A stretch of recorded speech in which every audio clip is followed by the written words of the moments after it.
Bismillahirrahmanirrahim. Canada's population grows over 40 million. This is the population clock. It might not be the official population count, but this is how it is: 40 million and going above now. So I was just looking at different countries' biggest cities. So Karachi has about 13 million people. Mumbai has 21 million people.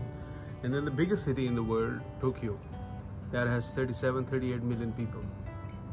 And Canada as a whole, as a country, has managed to surpass these cities finally. So it comes to it, I find it quite funny that Canada is such a huge mass of land, but the number of people that live here, it's not much.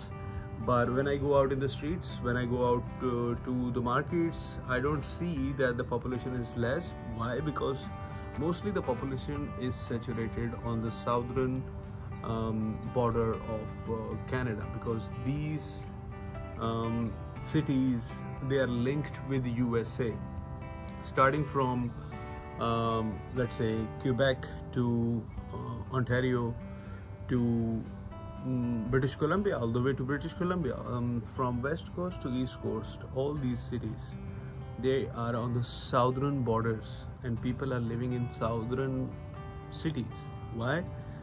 Because these are relatively warmer, and secondly, they are accessible from USA to USA. So this could be the reason. This is why population is mostly saturated.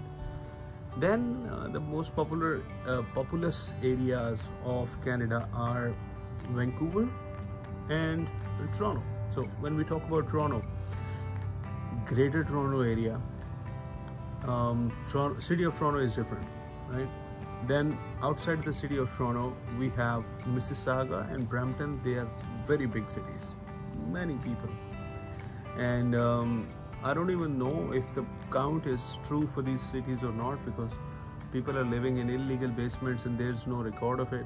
Tenants, they're paying cash, and there are no records of those, especially students who are living like 4 people in one room, 2 people in one room, 3 people in one room. So I don't even know if the government can keep a track of it. So this is resulting, the saturation of population, it's resulting into a few problems, and in this video I would like to highlight them. First off, A, you cannot buy the houses because they're too expensive. B, you're not even to rent a decent portion. So when I came 7 months ago, I rented a room for $700 per month. And today, a colleague of mine who came to GTA last month, he was like, he's getting a room for $1,000.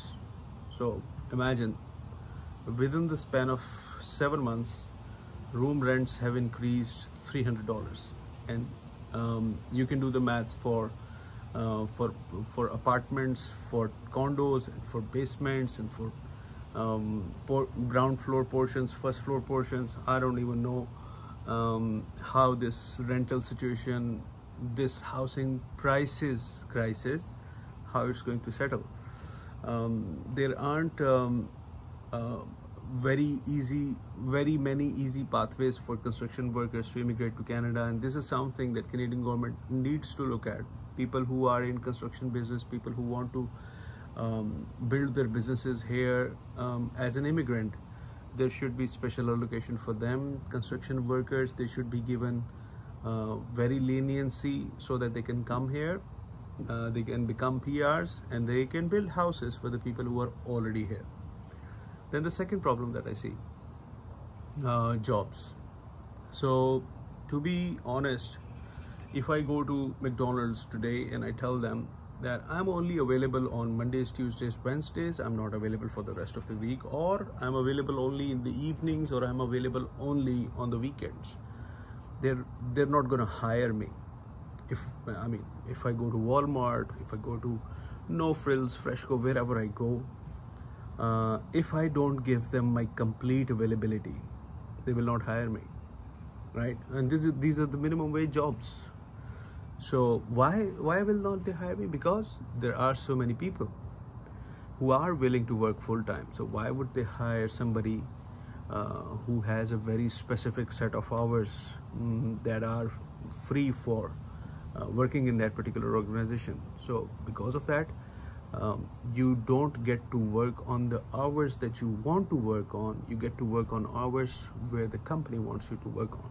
So there is no liberty. I'm not saying that if you're willing to go above and beyond, if you're willing to put in the hard work, sweat and blood, you will get the job. But some people, they come here from very easy backgrounds, and they like their life to be easy, and in that case they struggle. I mean, if you go to an employer and say that these are my conditions, these are on the only hours that I'm available to work in, so the employer might not hire you, right?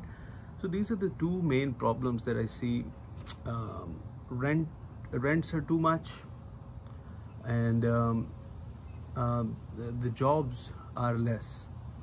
But this is not because of the total population, 40 million. No, it's because of the saturation of population. So let's say if I go to a province like I wouldn't even say Alberta. If I go to Saskatchewan, then people will be living in Saskatoon and Regina mostly, and apart from those cities, not much population. If I go to Alberta, people will be living in Calgary, Edmonton. Apart from those cities, no big population. Similarly, Greater Vancouver metropolitan area, Quebec City, Montreal, Ottawa, these are the populous cities. And if we go to the places where rents are cheap, where houses are still, for example, St. Catharines, Niagara, these cities have lower rents. House prices are still 500,000, 600,000, 700,000, Kitchener-Waterloo area. But the scarcity of jobs is there. Not everybody can work from home. So these are the struggles that come with saturation of population. And I mean, I would just say that get the immigration more easy for the people who are in this construction business, who can bring their expertise, their skills here to build houses. And I mean, the wages, the minimum wage jobs, you can't really survive on one job, because restaurants, Walmart, they will not give you enough hours. They'll give you 30 hours, 25 hours a week, which is not enough for you. So you have to work in two different places. And when you work in two different places, your availability becomes an issue. You're a student, you have to study, you have to work. Your availability is an issue. So these people are having trouble. I met a girl last week, and she's been trying to get a minimum wage job for 4 months. She didn't get a job. Finally, she got a job, but for 4 months, she'd been trying to get a job. Again, because of the availability issue, she didn't get a job. I, on the other hand, I was hands down willing to work whatever hours, night shift, day shift, morning shift, early morning shift, whatever. So I got the job.